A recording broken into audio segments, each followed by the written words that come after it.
A Montanhesa Web TV de hoje traz um grande assunto de muita repercussão que está sendo muito falado no momento, que é a ABA, Análise de Comportamento Aplicado, que é de grande importância para famílias, professores e na área da educação e saúde. E para falarmos sobre esse assunto, vamos receber aqui agora a Érica Vitória, que é psicóloga.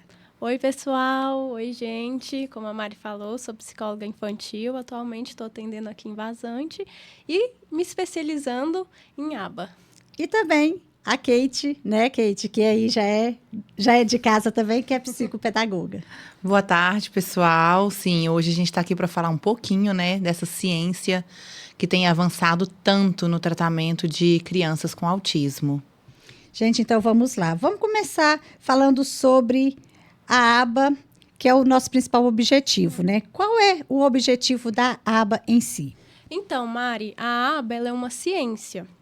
Na verdade, é a análise do comportamento aplicada. Sim. E essa sigla ela vem do inglês, que é Applied, que é do A, o Behavior, que é Applied Behavior Analysis. Aí significa ABA. O que é o objetivo da ABA, pessoal? Então, é estudar o comportamento, o funcionamento do comportamento humano. Como? Por uma análise funcional. O que é a análise funcional? É algo muito subjetivo. O que é subjetivo? De cada pessoa. Então, chega alguém para a gente e a gente vai estudar o comportamento dessa pessoa. Certo. E como a ABA é aplicada no cotidiano de uma criança com autismo, que muito se fala? Então, por ser uma ciência, é algo, assim, muito detalhado. Sim. É muita análise mesmo, falando. A gente trabalha com lúdico, a gente trabalha com muita escrita, muita análise, muita observação, trazendo para essas crianças. E como eu falei, quando chega a criança para a gente tem que olhar o que é a demanda dessa criança. Sim, com então, certeza. A primeira parte dessa ciência da análise do comportamento aplicada é a gente traçar o perfil dessa criança. É a observação, é aquela escrita ali de tudo que a gente está vendo com a criança. Então, depois da gente traçar essa observação, a gente vai pegar ali o que é os comportamentos que os pais e a gente, através de algum protocolo, a gente quer assim, ajudar essa criança, estimular essa criança. Então, a gente vai traçar, vai pegar esses comportamentos, a gente muitas vezes é falado, talvez as mamães aí já até sabem, a gente fala de comportamentos inadequados. Às vezes é uma birra, alguma estereotipia dentro, né, do diagnóstico do autismo, e a gente vai trabalhar em cima desses comportamentos. Então, e é para cada criança. Então, não é a mesma coisa para cada criança, sabe? É cada bem criança, individual, né? Isso. Essa é a palavra. É algo único, né? Individualizado. Isso. Cada criança tem o seu próprio, a gente fala plano terapêutico, plano de intervenção. É algo único para ela. Sim, com certeza. Porque cada um tem seu jeito, né? Então, cada um de um tratamento diferente. A ABA, ela nos permite a gente ter um olhar único para cada criança. Porque ali a gente vai fazer uma análise, né? Uma avaliação. E aí, baseado em todos os conteúdos, tudo aquilo que a gente anotar, que a gente... Registro. Isso, registro. Diante de todos os registros que a gente fizer, a gente vai ter um antes, um porquê e qual a consequência de cada comportamento daquela criança. E em cima disso, a gente começa a trabalhar para poder modificar, né? Igual eu escutei no congresso que eu participei, eu acredito que é um trabalho mais complexo que venha tendo no momento, porque é um trabalho onde você vai moldar uma pessoa que já nasce com aquele comportamento. Então, é você trabalhar em cima de um comportamento já existente. É a gente buscar métodos eficientes e científicos para poder mudar o comportamento que aquela criança tem. Então, quando a Érica fala assim que para cada criança vai ser algo diferente, uma aba diferenciada aplicada, é porque cada um de nós, cada ser humano tem uma forma de ser, né? E agir. E só para complementar, Pode complementar. Nessa ciência, na aba, a gente quer generalizar. O que é generalizar? O que a criança aprende, né? O que a gente ensina? O que a gente estimula dentro do ambiente terapêutico? A gente quer que ela leve para casa e para a família. Então, é assim que a aba trabalha também. No que ela aprende dentro da terapia, a gente quer que ela leve isso para todos os ambientes que ela convive. Então, mais uma das questões dessa ciência é a generalização. E com isso, essa análise, ela é específica só para quem tem autismo ou para qualquer tipo de pessoa? Não, a gente fala que onde a gente quer mudar comportamento, cabe aba. Por exemplo, na faculdade de psicologia, a análise do comportamento aplicada, ela vem da análise do comportamento. É uma abordagem dentro da psicologia. Aí, dentro da análise do comportamento, a gente tem o behaviorismo, a gente tem a análise experimental e aí vem a análise aplicada. Na análise experimental, que é uma parte da análise do comportamento, na faculdade a gente trabalha com ratinho, não um ratinho animal mesmo, é no computador e a gente tem que ensinar esse ratinho a se alimentar. Então, quando pergunta se é só com pessoas ou é só na psicologia, não. Onde caber mudança de comportamento, modelagem de comportamento, a aba está lá. Interessante. Vamos falar de mitos e verdades, né, e impactos da aba. Por exemplo, quais são os principais mitos que as pessoas têm sobre a aba? O principal é falar que é um método. A gente vê muito o pessoal falando que eu aplico o método aba. E a aba não é um método, a aba é uma ciência, sabe? Pra gente que estuda, é o tempo todo ali nos livros, no caderno, colocando, igual a Kate falou, o antecedente, o comportamento, a consequência. Então, a aba não é um método, pessoal, a aba é uma ciência assim, que a gente precisa estudar muito, o tempo todo a gente está estudando, a gente não pode parar. É muita prática, né? Isso, e muita teoria também. Outra coisa é que a aba é só para criança autista, outro mito também, a aba não é só para criança autista. Um mito que eu quero deixar bem claro aqui, a aba só dentro, estimulada só na sala de terapia, não faz milagre. Muito importante. A aba não é mágica, assim, e outra coisa também, às vezes... Ela tem que expandir. Isso. Tem que ter uma continuidade. Sim. Em todos os ambientes que aquela criança ou a pessoa que for receber a análise do comportamento, ela tem que ser levado. Então, no ambiente familiar, escolar e nas terapias. É generalização. É generalização mesmo. O maior objetivo é só, primeiramente, para crianças ou não? Também. É porque é visto, a aba, ela é aplicada mais com as crianças, né, Sim, Érica? É porque ela ficou muito famosa por ser, dentro dos estudos, é a principal ciência que, assim, tá dando bons resultados para criança Sim. com autismo, sabe? Então, por isso que ela foi voltada muito para criança com... Ela virou a menina dos olhos do autismo, porque é ela que está trazendo resultado de mudança de comportamento para as crianças autistas. Por isso que tanto a área da educação quanto a saúde está abraçando muito Isso. a aba, né? A gente Isso. queria muito que fosse mais para a área da educação, sabe? Com certeza. Porque ali nos anos iniciais é quando a criança está lá no maternal, Sim, né? conheço bem. Você conhece bem, é ali que é visto os primeiros sinais, que muitas vezes, né, pode passar despercebido Com dentro do meio certeza. familiar, na escola. A gente conhece bem a rotina, a gente sabe como Sim. funciona, né, Mari? A gente sabe que a gente já tem aquele olhinho clínico ali, né? Então, seria uma forma, eu creio, de ajudar bastante, até mesmo os profissionais, era todos terem acesso a essa ciência. Por isso a informação é sempre importante, né? Nossa, e não é, assim, não é uma formação simples, sabe? É estudo o tempo todo. Sempre buscando Isso. novos conhecimentos e praticando. Tem outro mito também, que é, às vezes o pessoal vê a aba como algo que vai mudar muito rápido, um comportamento como uma mágica, sabe? E não é da noite para o dia, né? Não. Não. É a gente gradativo, precisa de é devagar. repetição. Sim. E uma coisa que a gente trabalha muito na aba também é a repetição. Quando a gente vai conversar, fazer troca entre os profissionais sobre os casos, eu falo muito. Porque tem duas formas da gente não esquecer alguma coisa. Porque o que acontece com a criança autista? Pode puxar um pouquinho para o autismo? Pode. Deve, né? Deve. É assim, o autismo é um transtorno do neurodesenvolvimento e ele atinge na área do cérebro. O nosso sistema pré-frontal, ele que manda as informações. Aí, pessoal, imagina um cérebro, ele que manda as informações para o resto do nosso cérebro. Então, lá está a linguagem, lá está a comunicação, lá está as habilidades sociais. E muitas vezes, na criança autista, falta em algum desses pontos. Faltam as ligações dentro do nosso cérebro. A gente fala ligações de sinapse.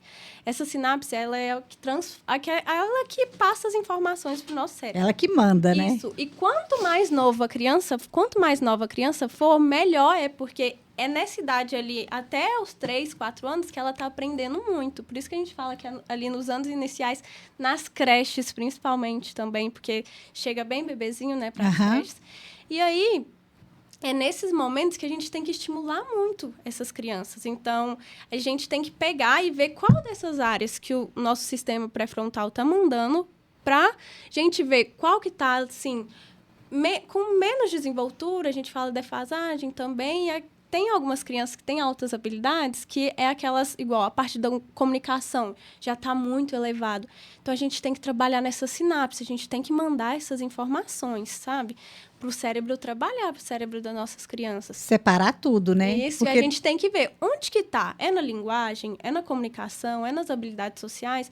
Esse olhar que o profissional deve ter, sabe? De analisar ali nossa criança e ver o que ele está precisando. O que a gente precisa desenvolver aqui dentro. E aí, eu falo, como que a gente aprende uma coisa? Porque ele precisa aprender. Sim. Igual a parte da linguagem, a parte de comunicação, a parte da memória. A gente precisa estimular essas partes que, quando a gente olha a criança no individual, está precisando. Repetindo. Tem 2 formas da gente aprender uma coisa e não esquecer. Ou é quando a gente passa por algo tão significativo, por exemplo, perder alguém ou alguma coisa que foi um choque emocional para a gente e a gente não esquece, mas ninguém quer passar por isso o tempo todo. Não. Então, a gente vai para o segundo, que é a repetição. E aí que vem, nossa, eu preciso levar isso para casa. O que eu estou fazendo dentro da minha sessão, eu tenho que falar para esses papais, para essas mamães, para esses responsáveis, para continuar em casa, para essa criança repetir, porque ela repetindo, o cérebro vai pensar, né? Nossa, isso aqui está sendo importante, vai para a memória de longo prazo. Então, eu preciso deixar isso aqui dentro da cabecinha dessa criança. Então, uma repetição diária, isso, né? Então, constante. É isso que a gente trabalha. E aí, a Kate falando dos anos iniciais, quando a gente está estudando, eu faço pós também, em aba, minha professora fala, uma criança de 2, 3 anos, você imagina que em 30 minutos ela vai aprender a quantidade, para os pais também imaginar aí, de uma régua de 30 centímetros. A criança que tem 2 anos, então o aprendizado dela hoje foi um tanto de uma régua de 30 centímetros em 30 minutos. Quando essa criança chega aos 14 anos, não teve intervenção precoce, que é igual quando começa com a gente desde novinho. Quanto antes, né? Isso. Se essa criança chega aos 14 anos e descobre o diagnóstico, o que uma criança aprende em 30 minutos, ela vai aprender em 1 ano. Então, uma criança com 3 anos que aprende uma quantidade de uma régua em 30 minutos, uma criança com 14 anos, ela aprende isso em 1 ano. Então, quanto antes a gente descobrir esse diagnóstico, é melhor, sabe? Para a gente já começar essas intervenções e estimular essa criança. Ou seja, é melhor tanto para a criança, né? Sim. Quanto para o profissional ali desenvolver Sim. o trabalho. E aí a gente consegue um trabalho ter mais resultado, mais satisfatório, né? Porque é igual a Érica falou, às vezes o pai, né, os pais naquela ânsia de ver a evolução, né, do filho. Então, nossa, mas eu já tô aqui há tanto tempo. Vem agonia. Isso, mas não é da noite pro dia. Tem que ser uma rede de apoio mesmo. Com certeza. Como diz essa aula que a Érica deu aqui agora. Fiquei assim, maravilhosa. Sim. É repetição. É repetição. Isso. E não pode deixar de ter, né, gente? Então, fica até a dica para os pais aí, ó. Viu que tá alguma coisa aqui que acha que não está sendo normal, o quanto antes, né? Porque tudo precoce, o resultado é melhor. E a gente, assim, é o que eu espero. A gente, profissional da saúde, a gente é muito aberto Sim. Para os pais perguntar, né? O que aconteceu hoje? Não, hoje... E os pais têm que perguntar. Tem que ser de interesse deles, deles, saber né? o que está acontecendo Sim. com o filho deles. Hoje eu trabalhei isso, isso, isso. Tenta fazer na sua casa também. Isso que eu trabalhei para ele continuar generalizando, igual a gente Porque acho que a responsabilidade tem que ser conjunta, né? Isso. Pais e profissionais, para poder ficar aquela... Porque senão Isso. só um não vai conseguir fazer toda a diferença. É uma rede de apoio Isso, mesmo. é um ajudando o outro. Isso. Meninas, e quais os resultados podem ser observados com a aplicação da aba, especialmente em crianças pequenas? Tipo, mais precoce, com menos idade. Igual eu falei, por ser, assim, a ciência que melhor tem... Não é soluções, mas... Melhor tem ajudado essas crianças mesmo na comunicação, interação social. Enfim, todas essas habilidades que eu falei, que pode estar a criança dentro do... Rotinas diárias. Rotina diária. A rigidez cognitiva, que é uma... Para mim, é o que mais chega, são crianças com rigidez cognitiva. O que é a criança com rigidez cognitiva? É a criança que tem dificuldade de sair daquela rotina que ela criou, que ela tem. Sair da bolha, né? E, assim, pode ser que em casa ela tenha essa rotina, e é importante ter rotina, mas talvez lá fora, na sociedade, na escola, nem sempre vai ser como essa criança espera. Então, eu tenho que trabalhar isso com essa criança para, por exemplo, na escola, ela conseguir manejar, sabe? Porque aí começa a irritabilidade de não estar do jeito que estava. Claro. Que ela estava pensando que seria. Então, é uma questão que chega muito para a gente. E com a aba, a gente pode ajudar também. Vem também a questão da rejeição, né? Talvez a criança, não quero, né? Pode até estranhar. Intolerância à frustração também, né? Ser frustrado. Aham. Eu brinco com os meus pais, hoje eu vou frustrar muito, hoje eu vou ganhar muito dessa criança, porque a gente brinca muito com o lúdico, Sim. é uma criança. Erros e adulto, acertos, então, né? A gente usa muito brincar. E aí eu viro pros papais e falo, hoje eu vou ter que ganhar muito dele. Com certeza. Assim, escondidinho, porque a gente tem que trabalhar essa rigidez, essa intolerância e frustração. E com isso, existe uma idade ideal para iniciar a intervenção aba ou não? Não tem idade, essa eu já até falei, mas quanto antes a intervenção precoce que a gente fala, melhor. O quanto antes, né? Isso. E como que funciona no cotidiano a intervenção? Como que ela funciona em uma sessão típica do aba? Comigo é assim. Primeiro a gente faz uma anamnese com os pais. E quando a criança tem um diagnóstico, eu tenho outra anamnese também. Porque a gente, além de levantar o que os nossos protocolos e o que a gente observa que essa criança está precisando, a gente também pergunta para os pais o que lá na casa desses pais, desses responsáveis, o que eles estão vendo que eles acham que a gente precisa estimular. O que a criança está fazendo no dia a dia, que a né? gente precisa dar um apoio. Então, a gente traça isso com os pais e através da nossa observação. Então, é ali na anamnese, naquela conversa.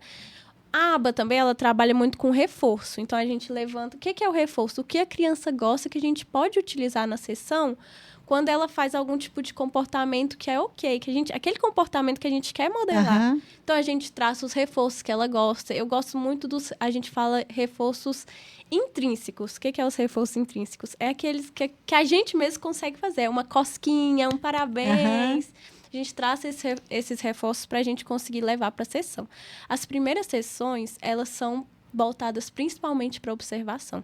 A gente vai ver o que essa criança, o que ela procura, o que ela quer, como que ela tá, para onde ela olha, o que ela me pede. As habilidades que ela tem. Isso.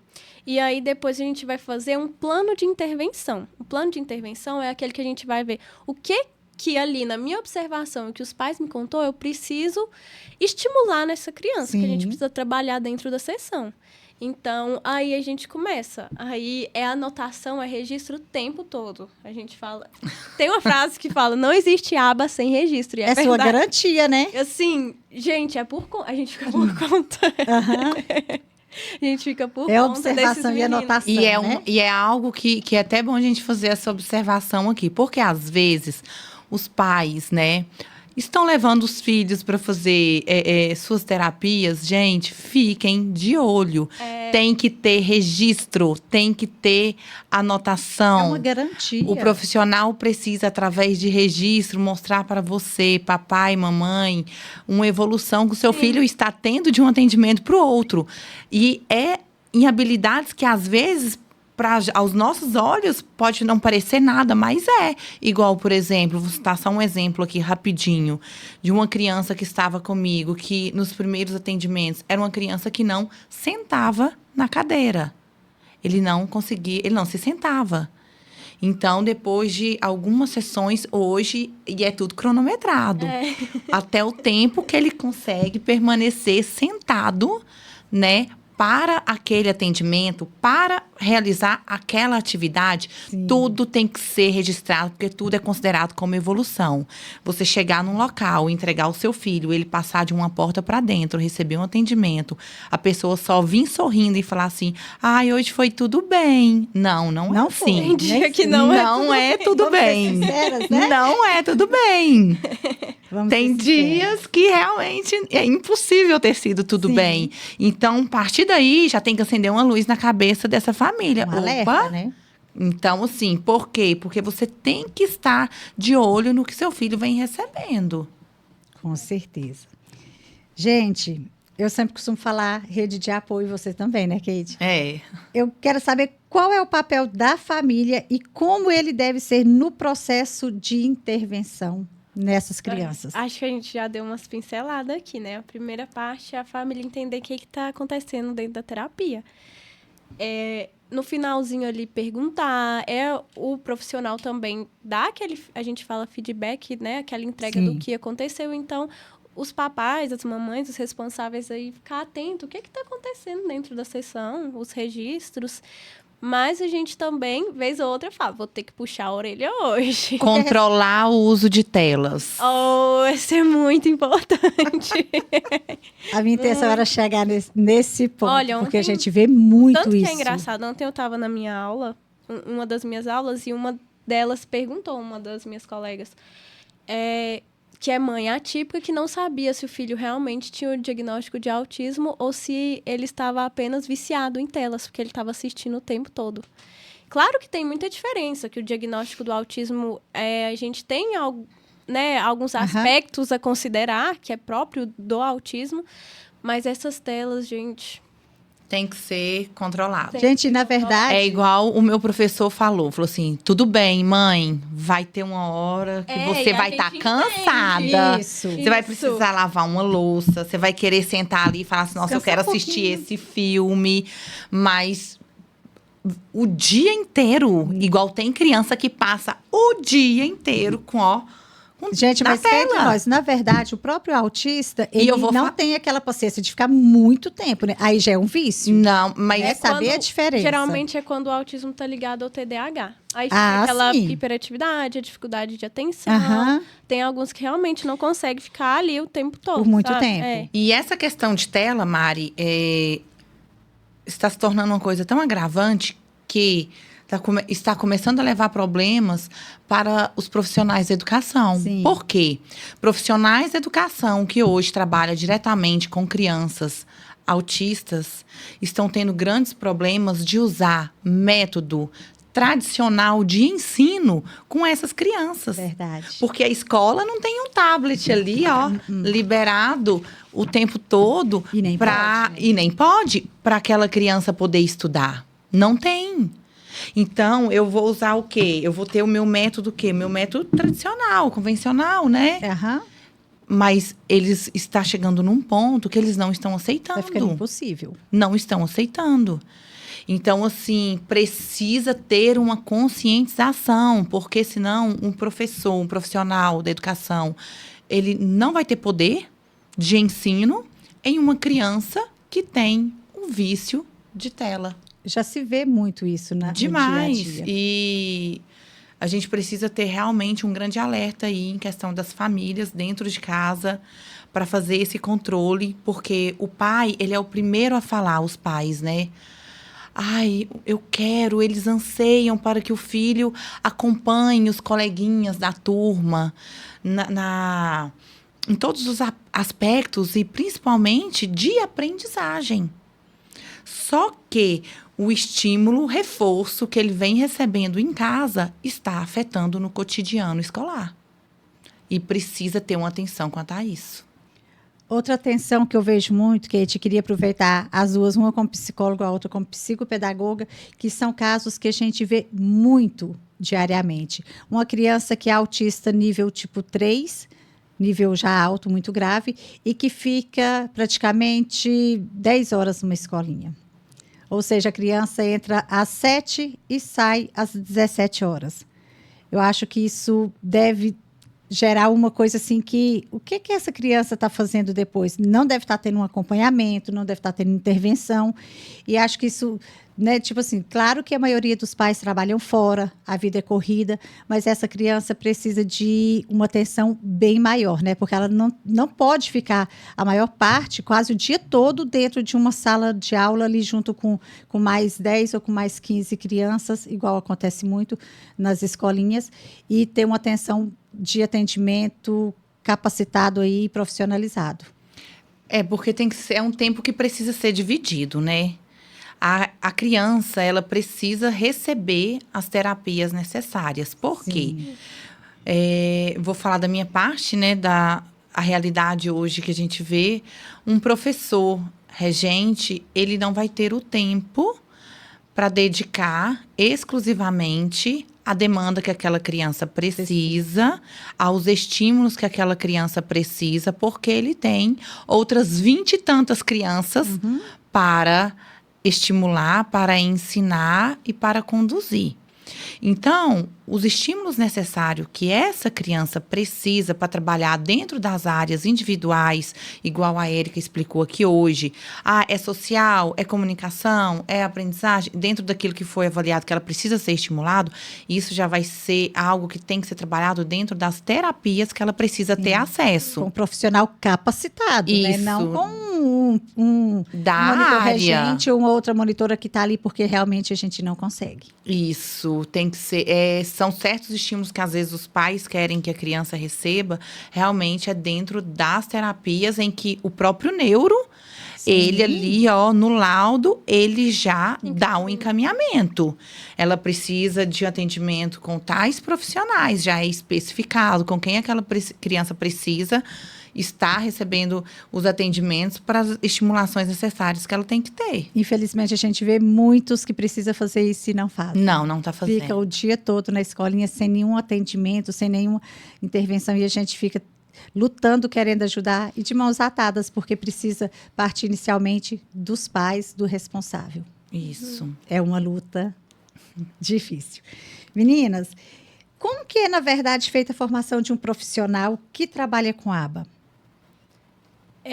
Então, são os cursos, né? Mas a gente tem que ficar de olho nos cursos. Quais cursos? Porque assim, né? Por exemplo, onde você está buscando esses cursos? A gente tem que ficar de olho. Onde a gente busca o curso da ciência ABA? Porque ela... Não é qualquer cursinho de esquina, não, gente. Vou falar... Porque eu vejo a internet tá assim, Deixa eu resumir a coisa aqui. Não é qualquer... E é igual... Não é qualquer cursinho de esquina. E é igual a Érica falou. É todos os dias você tá estudando. A gente não para de estudar. Não para. Todo dia um estudo novo, é algo científico que você tem que estar ali, aprimorando, estudando, buscando conhecimento, porque então você simplesmente olhar e falar assim, a pessoa vai lá e coloca lá, eu sou formada em ABA. Vou fazer uma pós em ABA de 8 meses, 1 ano e meio. Resolve? Tem que ver. De onde é essa pós, sabe? Tem que conhecer se é algo científico. O principal, gente, é ser algo científico. De onde que a gente está embasando, que a gente está estudando. Sim, tem que ter um embasamento, né? De onde que a gente está pesquisando, de onde está vindo isso, sabe? Então, ver que faculdade que é, que curso que é, pergunta para quem já fez, se gostou, se foi... Porque a gente está vendo muita gente que, assim... Sei lá, são os cursos. Tá brincando de ABA. A minha professora costuma falar que tem muitas pessoas querendo surfar na onda do autismo. E é o que a gente vê acontecendo ao extremo. Isso. É gente querendo surfar na onda do autismo. E não tá fazendo um trabalho correto, sério. Da forma que deve ser. Da forma que deve ser. Ou seja, não adianta falar que vamos bora fazer uma aba sem poder estar ajudando de verdade, que é o essencial, né? E não é estagnar, né? Eu sempre falo isso para todo mundo. A gente não pode parar de estudar. Com não tem certeza. As pessoas evoluem, a ciência evolui. Todo dia. A aba vai evoluir, eu tenho que evoluir junto com a aba para buscar o melhor para essas crianças, né, que eu atendo. Enfim, a gente não pode estagnar com o que a gente tem que procurar evoluir. E procurar principalmente onde que você está aprendendo, onde que é, qual curso que é, a faculdade que é, se tem... A seriedade, né? Isso, a de onde vem. seriedade, a parte científica, se tem boas avaliações, sabe? Para se tornar um profissional bom, um profissional preparado para, né, para essas crianças. Meninas, eu sei que esse assunto rende muita conversa, né? O Gabriel já deve estar ali, né, Gabriel? Fala, gente... Então, assim, se dependesse, a gente podia ficar aqui umas 2, 3 horas, mas também não tem nem como, né? Então, para quem quer saber mais sobre a aba, onde pode buscar informação ou apoio? Mari, eu e a Érica, hoje aqui em Vazante, nós fazemos atendimento na Clínica Vitality. Sim. Tá? Nós vamos começar o atendimento agora em Guardamó. Eu ia falar, tem novidade chegando por aí, né? Não só para Guardamó, mas pessoal de Vazante e região de Guardamó. E região de Guardamó. Até lá. Isso, lá nós vamos trabalhar lá na Clínica Unidoctors, né? Nós temos agora uma equipe multidisciplinar, né? Com que de lá também. Isso, com a Luana, fonoaudióloga. Fono, TO. Isso. Psicóloga, psicopedagoga. Isso, estamos aí realmente. A gente está de braços dados. Não vão brincar de aba, né? Não vamos. Não estamos aqui para brincar de aba. Estudar muito. Sim. E colocar em prática tudo aquilo que a gente tem buscado, que a gente tem aprendido, porque a gente tem como missão de vida mesmo ver a mudança, né, na vida dessas crianças, na vida dessas mães com quem eu tenho tanto contato, né, e eu vejo realmente a necessidade que elas têm de olhar para os filhos dela e ver que eles estão crescendo, estão evoluindo, tá tendo uma mudança. E não falar que vai ser só legal, né? Que, teve trabalho. Tem dias né? que são difíceis pra gente. Porque senão o pai vai falar, nossa, tá tudo bem. Dali a pouco não precisa de fazer nenhum mais acompanhamento, Minha né? professora fala, e eu falo muito com os pais que eu acompanho, que não existe uma criança que a gente não vai conseguir estimular ele, que a gente não vai conseguir trabalhar com ele. A gente não pode entrar na sessão já pensando, os pais não podem chegar pensando que não tem nada para ser feito. Nem que seja uma simples mudança, mas quem está disposto, quem quer estudar e quem está ali dentro mesmo, a gente vai tentar. Não existe uma criança que a gente não possa ajudar, nem que seja um pouquinho, Verdade. sabe? Então, é isso. Mais alguma coisa? Complementar, Kate? Da minha parte, eu acredito que seja só. Qualquer coisa, eu tô aí aberta, né? Para dúvidas, quem quiser conversar. E estou aberta também a levar um pouco do que eu sei, aonde precisar ser levado. Porque eu acredito, assim, que a informação... ela preenche mesmo as lacunas daquilo que falta para os trabalhos em si darem certo, né? Igual hoje eu vejo assim que todos que fazem parte da educação, vou falar um pouco, puxar pela questão da educação, era algo que a gente precisava ter, né? Mais orientação. Concordo. Palestras, visitas, assim, para fazer, tipo assim, um dia de laboratório, que seja... Oficinas de informação, de bate-papo. Eu acredito, assim, que vai trazer muita coisa boa para quem está aí nessa linha de frente, nessa missão com essas crianças. Também estou aberta, viu? Se precisasse alguém aí... Eu gosto muito de estudar e quando eu me sinto à vontade... Quando eu me sinto à vontade, aí eu solto a voz mesmo. Então, eu também, eu apoio muito essas oficinas, reunião, pra gente informar um ao outro. Quando é uma informação importante, científica e verdadeira, sabe? Só tem, né, acrescentar, ganhar, né? acrescentar. Verdade, a gente Então, só eu estou pode aberta. enriquecer cada vez mais, né? E sem falar que vai ajudar bastante, né? Pois Os é. pais e a área da educação e saúde também, que está precisando Sim. muito. Meninas, então, muito obrigada. Tá? Espero que a gente se encontre rapidinho, porque tem muito assunto bom para a gente poder falar aí pela frente. E a gente se vê até a próxima.